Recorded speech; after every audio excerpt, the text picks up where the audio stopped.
Welcome everybody, Double Tap here, and before I get started I'd just like to say thank you to all my recent subscribers and everybody who's left positive comments and even suggestions for some other games that you guys would like to see.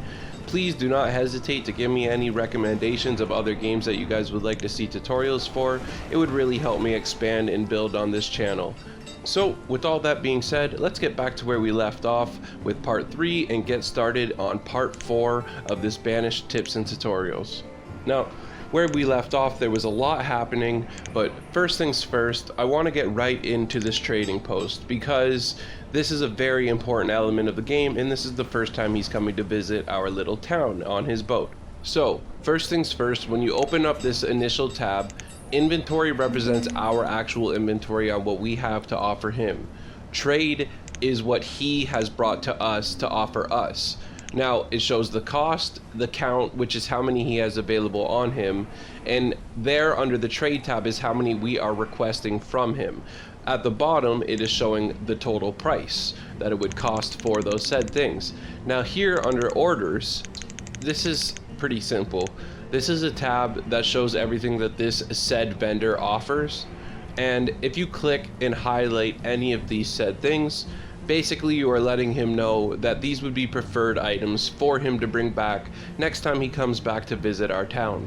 Now each individual boat will bring different things. Sometimes they'll be bringing seeds, sometimes they'll be bringing animals, sometimes like this said boat he's actually bringing the said goods themselves instead of the seeds to produce them. So you want to be paying attention every single time this boat comes around, as you wouldn't want to miss the opportunity to get any specific goods that you need. Now coming to this trade category again, I'm requesting 20 walnuts, which would cost a total of 20. So here, as I was telling you before, the iron tool is worth a lot of money in this game. So I am now requesting that my people go grab 40 of our iron tools. Now, as you can see under our trade tab, the arrows are grayed out, not allowing us to move up our count, therefore adjusting our offer. That's because the people actually have to transport the tools from the tool maker to the said port in order to make the trade.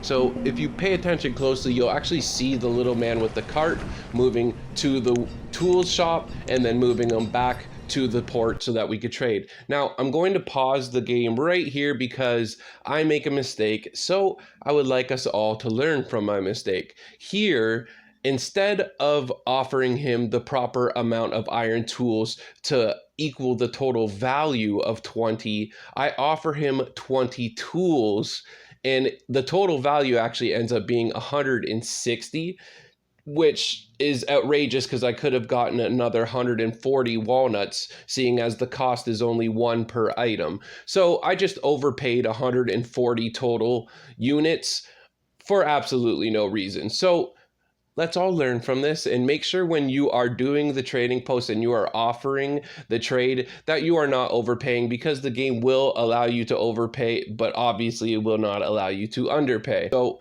fundamentally, that's how the trading post works, but make sure you don't make the same mistake that I did. Now, let's get back to where we were. Something else worth noting with the trading post is that if you notice there, I had requested over 40 and upped it to 160 tools. If you leave that said number on 160 tools, they will always maintain that same amount of tools in the trading port. So I always switch it back to 0 when I'm done at the trading port. What they will do is take the tools that they have at the trading port and move them back into the tool shop so that all your people can use them and grab them as necessary. I always just pause the game whenever the trading port comes around and then send whatever goods I need while the boat is actually there. That way all my goods are actually available to my town until the trading port is required and needed to be used again. So that's just a little thing I do. You could hypothetically leave goods in the trading port all the time so you don't have to go through that step, but at the same time make sure that you have the production to actually meet all the needs of your society at the same time while you are doing that. But with that being said, that is how one of the most important features of the game work, and the trading post is how we are going to expand this nation and get all kinds of new things, including agriculture and new seeds in the future. Alright, so next comes the most exciting part of actually starting a new town to me. We are going to get out of this boarding house and start building individual families. So last episode I was playing around with where I want to set the market. This episode we are actually going to set the market down and start building our city.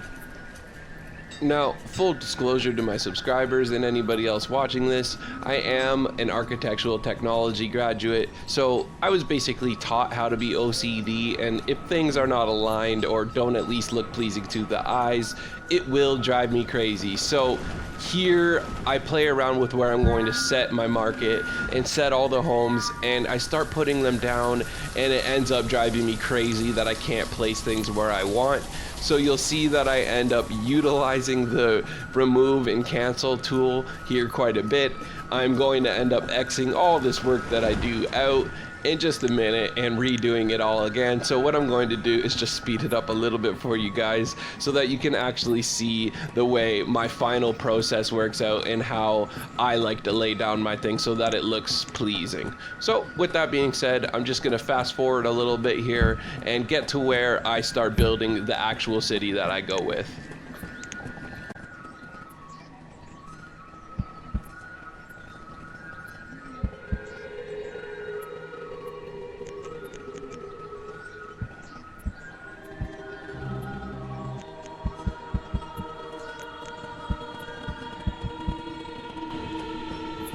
Alright, so here we go. I'm just gonna honestly let the game play out and allow you guys to just watch how my mind works a little bit as far as how I go about building my towns.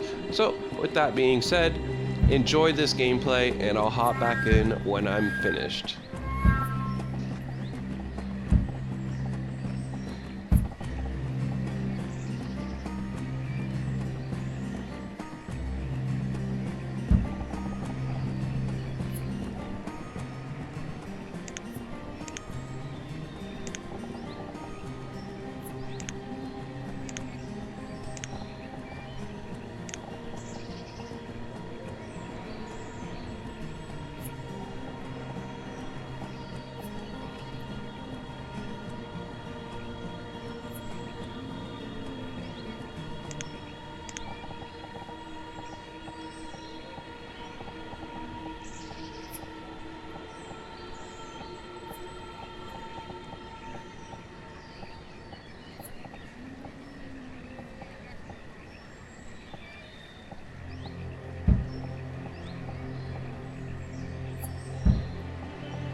Alright, So in this episode, we got a lot accomplished. We have now utilized the trading post, and we now understand how to use that.